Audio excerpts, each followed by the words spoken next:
It can also refer to just like the sacred stewardship of that calling in the general, meaning the stewardship of ongoing revelation that the First Presidency has and the Quorum of the 12. But in this verse here, nevertheless, through you shall the oracles be given to another, yea, even unto the church. It's kind of referring to the fact that, Joseph Smith has the keys, the First Presidency has the keys, and those keys actually are also given to others in the Quorum of the 12 Apostles. And that system and the sharing of those keys is what allows the direction of the church to continue, right, from one presidency to the next as those changes happen. Oracles actually makes me think of something like Zelda. So maybe it's good that they stopped using the terms that...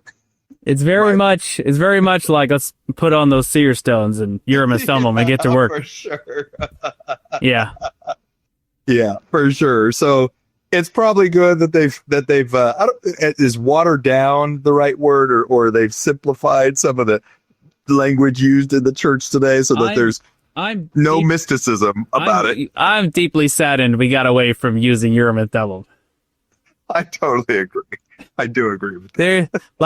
I would love for President Nelson to be like, I was praying with the Urim and Thummim, and it came to me. I'd be like, yes. He's on to something. That's what I'm talking about.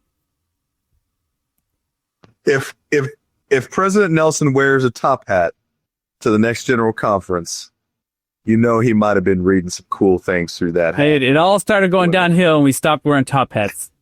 That's for sure. and the beards went out of fashion. That was a mistake. Should have held on to that. Yes. Should have kept that going. Dang hippies ruined it for everybody, bro. We're still recovering from that. The psyop of the 60s? Yeah, I agree. It's the dang CIO. Nations, bro. They've messed it up for everyone, man. Okay.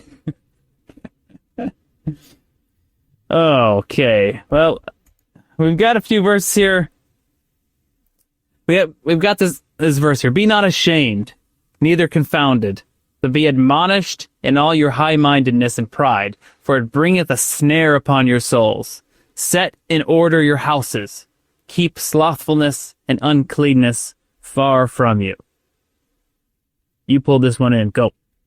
Yeah, when we were putting the outline together, the timing on this was just perfect because I actually had along this same line of thinking when I was at church on Sunday and was just thinking through everything that I needed to get done and some of the priorities that we're working through.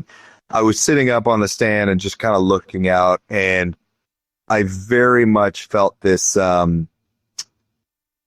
strong admonition from the Lord and a reminder. I wouldn't say he was chastising me in any way, but it was definitely a very strong reminder of humility, of daily repenting, getting pride out of my heart, and being in the bishopric.